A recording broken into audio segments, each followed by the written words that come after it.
Hi everybody, Russ from the West Ham Network. Hope you are all safe and well, my friends. Happy Friday. We've done another week. If you're new, Andy, give it a like, give it a comment, give it a share, give it a bloody good subscribe. Last night, myself, Anton and Stato chatted for about an hour and a half, all about Jesse and his decision to go to Nottingham Forest rather than West Ham United. And it got me thinking. It got me thinking about what's the next saga. And what are we going to do? And we've got not long until the start of the season. So let's talk about that, shall we? Let's talk about that.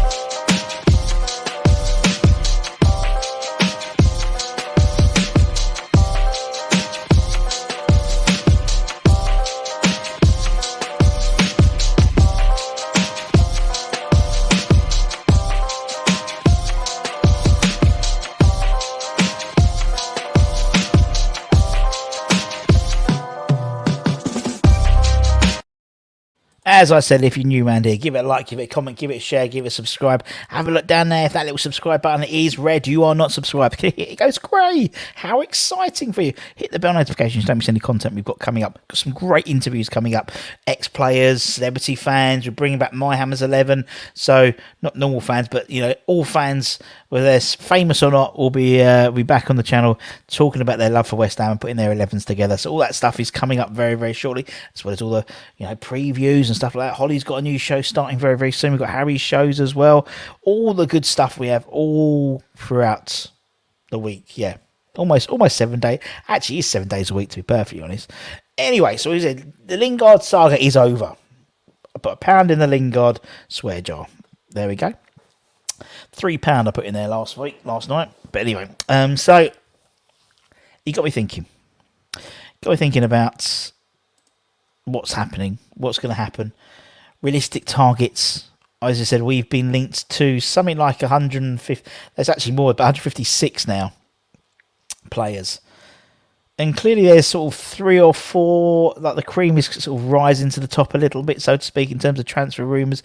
Last night, it was yesterday afternoon, just before Jesse's announcement.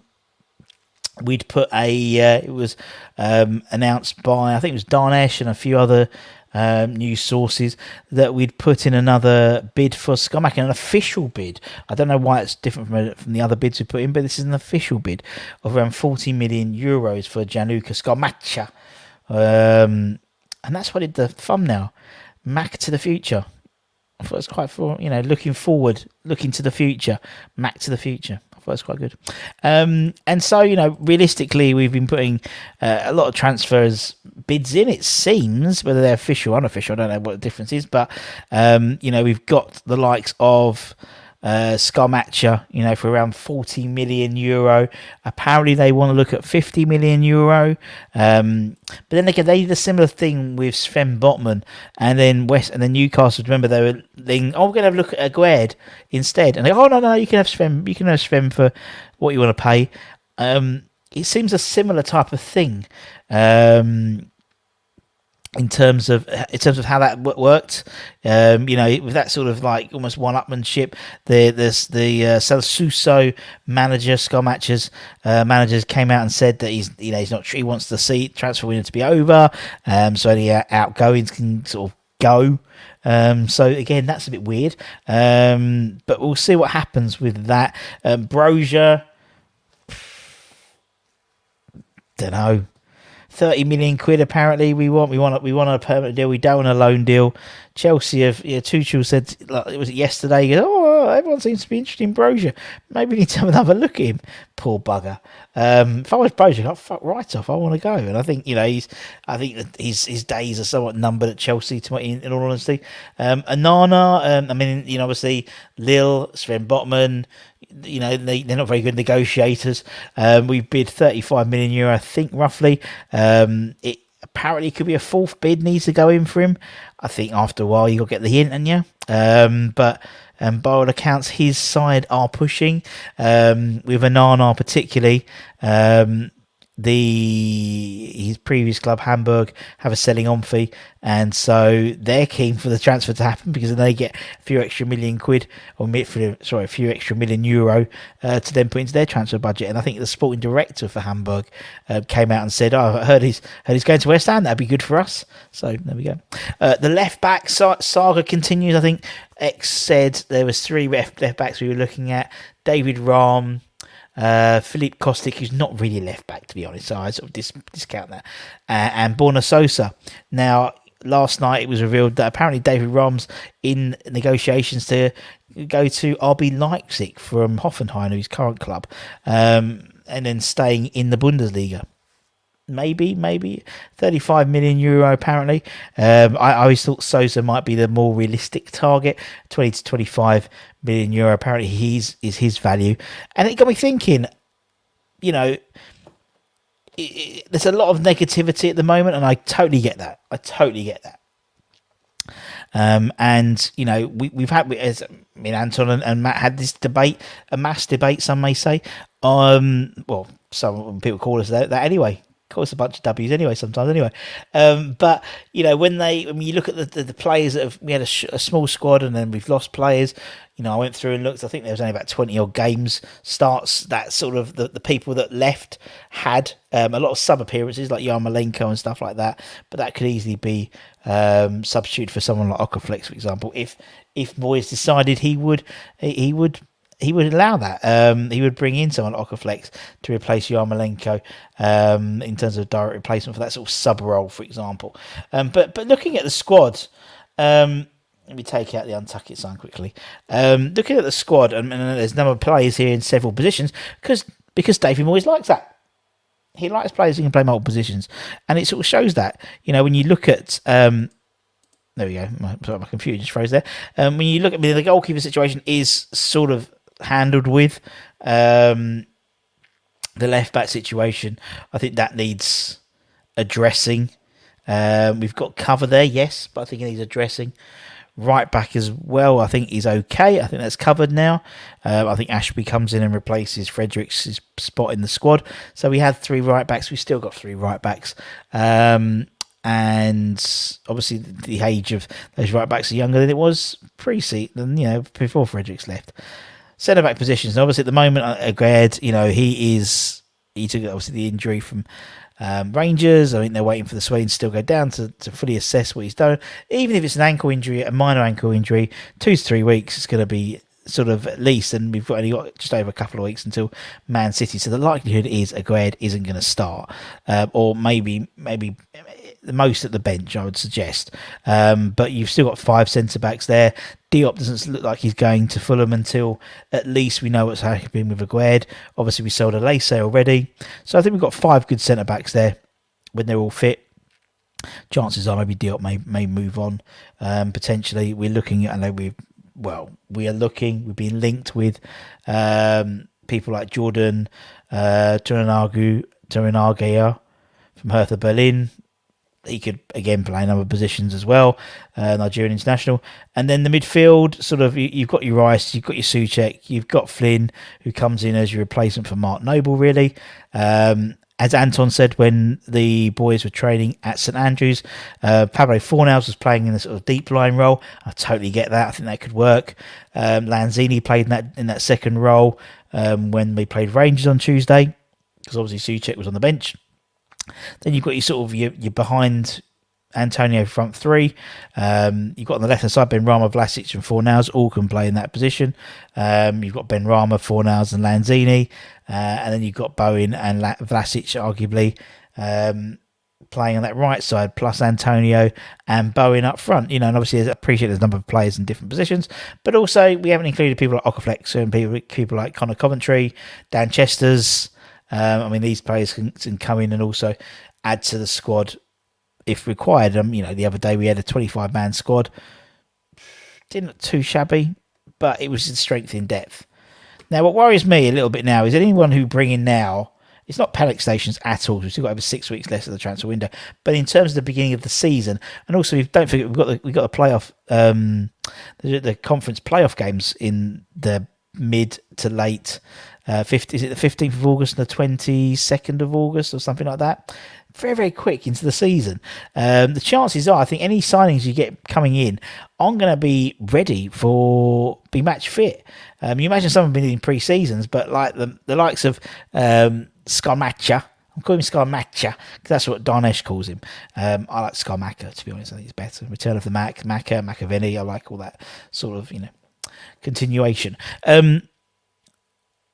I mean, the Sassuso manager saying he's not fit at the moment and stuff like that. But you'd imagine if we got anyone in like that who's currently playing for a club, they will be going through pre-season to some degree.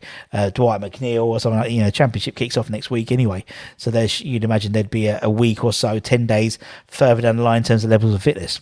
But maybe not enough to start the game. So I think, when someone asked me what team's going to start against City, I think it's pretty much going to be the team that finished almost team identical that finished last season, with the exception of a Bonner coming in. I think Fabianski starts. I think the fact that Fabianski started in goal against Rangers, I think Moyes still sticks with him. Yes, he signed Areola on a permanent deal.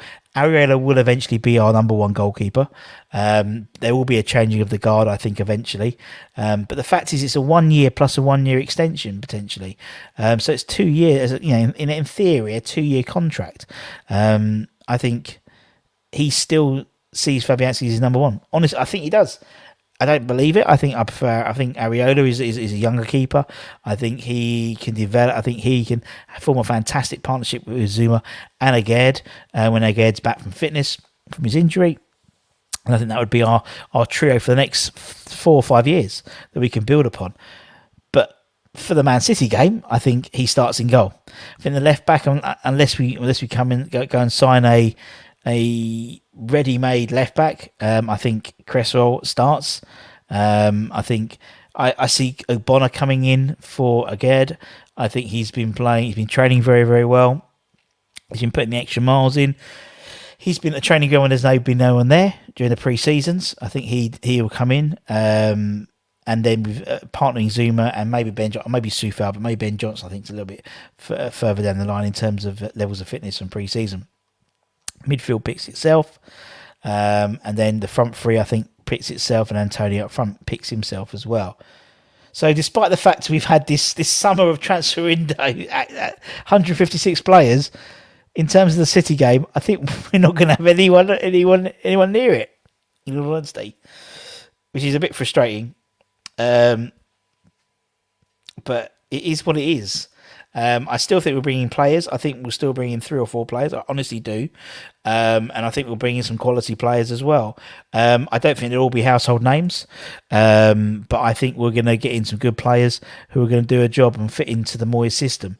And I think there will be 1 or 2 Craig Dawson type signings where a few people will turn their nose up to him. And actually they come in and do a really good job. We'll talk about that in a minute. I mean, ideally for me, if we did get signings in, I mean, that whole left-hand side looks completely different.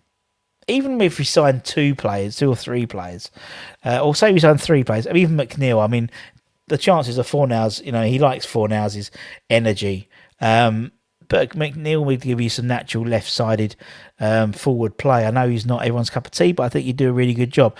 Same with Charlie. I mean, I've put Sosa in. Charlie Taylor would be linked to in Burnley as well. There's not, and I think he would do a good job. He's like Cresswell, but about 5 years younger. And I think he would do a good job. And him and McNeil would come in and they have an understanding on the left-hand side already. You wouldn't have to teach that. You wouldn't have to develop that, which could be a useful thing. Anana, I could see him coming in.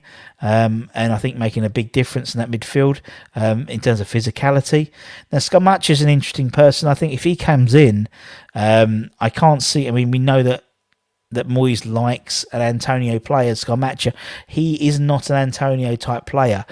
He is very different. And I know some people have said they've had sort of slight Haller vibes about him.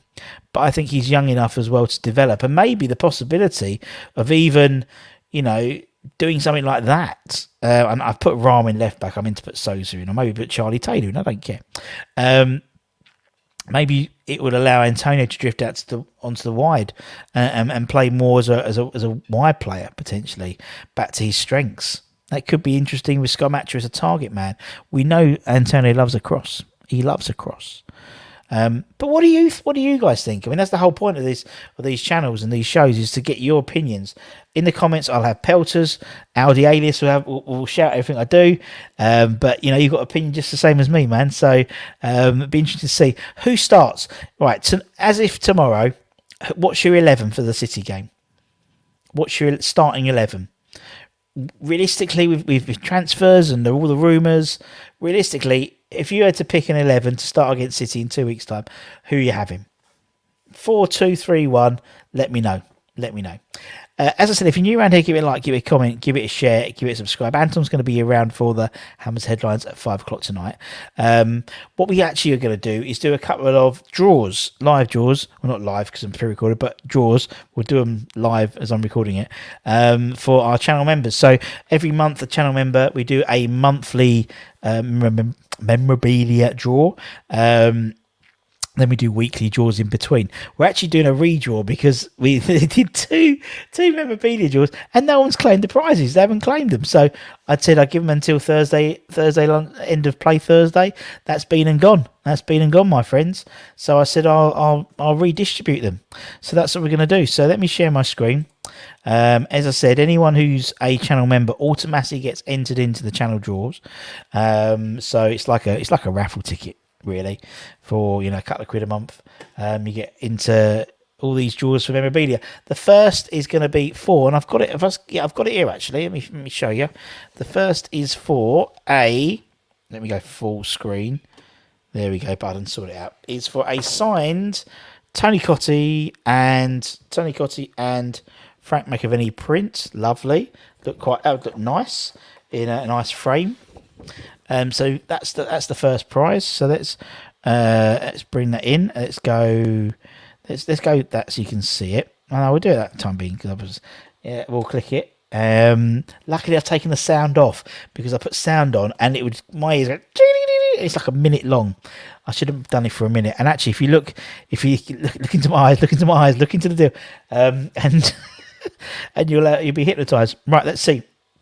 We're coming to the end. Let's go big. Let's go wider. Wally, Trev Tube, Toby, Papa, Smudger, Anthony Morgan, Jim, Ferguson, James. Is he going to be Narky or is he going to be GP? I think he might be GP. Is he going to stop? Is it going to be Patrick or is he going to be GP? GP! Congratulations, well, friends. Well done, my friend. You have won your the McAvenny and Cottee. I remember you saying on the thing you're going to donate it to someone. I think you said you're going to donate it to someone. So let me know, and we can get that sent out. Right, one more draw. This one is for it's the same thing. It's Trevor Brooking, Sir Trevor. So let's run that one as well. And as I said, next week we're doing our weekly draws. So we'll be doing a week draw for an Untuck It shirt, which is about 70 quid, 60 quid. They're not cheap, those shirts. So you get a nice bit of clobber. Now the old heat wave's gone. Get a nice shirt. And that'll be sent out to you. Right, let's see while we're going full screen. Loot Legend. We've got Wally again. Trev Tube. Oh, is it going to happen again? Papa Smurf. Smudger. Is that going to go to Ryan or is it going to go to Anthony? Is it going to go to Anthony or is it going to go to Jim? Is it going to be Jim or Anthony? I think it might be Jim. Anthony Morgan.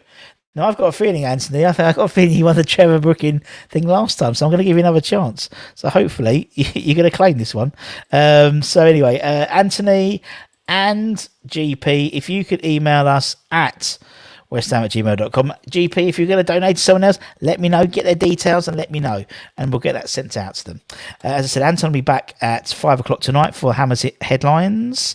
Make sure you check that out. And as I said, if you're new around here, we'll have a weekend of fun stuff. We'll have Hammers in Hot Water. We'll talk about Florin Radachoy. Talk about shit signings. Come on. The man would rather go shopping at Harvey Nichols than go to Stockport County in the Cup. And so it's not all bad, is it?